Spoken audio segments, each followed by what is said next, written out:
सुनिए एक ऐसी रहस्यमयी और झकझोर देने वाली सच्ची घटना जिसने पूरी दुनिया को चौंका दिया। तारीख थी 8 मार्च 2014। मलेशिया एयरलाइंस की उड़ान संख्या MH370 कुआलालंपुर से बीजिंग के लिए रवाना हुई। यह विमान एक बोइंग 777 श्रृंखला का आधुनिक जहाज था जिसमें 269 लोग सवार थे, जिनमें 12 क्रू सदस्य और 237 यात्री शामिल थे। रात के 12:51 पर फ्लाइट ने टेक किया। सब कुछ सामान्य था। मौसम साफ था, संपर्क कंट्रोल टावर से बराबर हो रहा था। पायलट जहारी अहमद शाह के पास 28,000 घंटे से भी अधिक का उड़ान अनुभव था। उनके साथ को पायलट फारिक अब्दुल हमीद भी अनुभवी थे।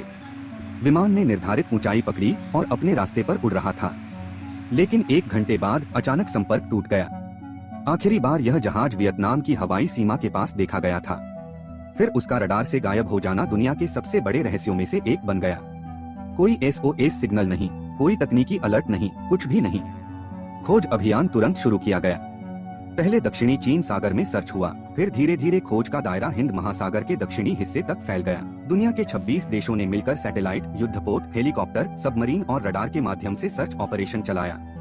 कुछ समय बाद उपग्रह से प्राप्त आंकड़ों से पता चला कि विमान ने दिशा बदली थी और संभवतः ऑटो पायलट मोड में दक्षिणी दिशा में उड़ता रहा जब तक उसका ईंधन खत्म नहीं हो गया। माना गया कि विमान दक्षिणी हिंद महासागर में कहीं गिरा होगा।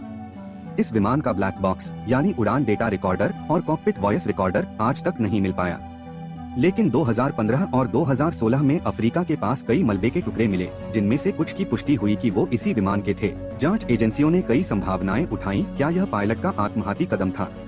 क्या यह तकनीकी विफलता थी? क्या किसी ने विमान को हाईजैक कर लिया था? या फिर यह कोई सोची समझी साजिश थी? मलेशिया की सरकार और ऑस्ट्रेलिया की खोज एजेंसी ने 2 साल तक व्यापक जांच की। रिपोर्ट में कहा गया कि विमान की दिशा बदलना और स्वचालित रूप से उड़ते रहना यह दर्शाता है कि शायद कॉकपिट में कुछ ऐसा हुआ जिसकी सूचना नहीं दी जा सकी। आज भी यह घटना मानव उड्डयन इतिहास की सबसे बड़ी पहेलियों में से एक है। MH370 के यात्री कहाँ गए? आखिर में क्या हुआ? यह सवाल आज भी अनुत्तरित हैं। यह कहानी सिर्फ एक विमान की नहीं है, यह कहानी है सैकड़ों परिवारों के टूटे हुए सपनों की, उस रात की जब आसमान में एक जहाज चुपचाप गायब हो गया और फिर कभी नहीं मिला। इस सच्ची घटना का जिक्र केवल एजुकेशन के पर्पस से किया गया है, क्योंकि यह एक आश्चर्यजनक घटना है। इस वीडियो में यूज की गई ग्राफिक्स समझने के लिए है, जिसका असल एयरलाइन से कोई संबंध नहीं है।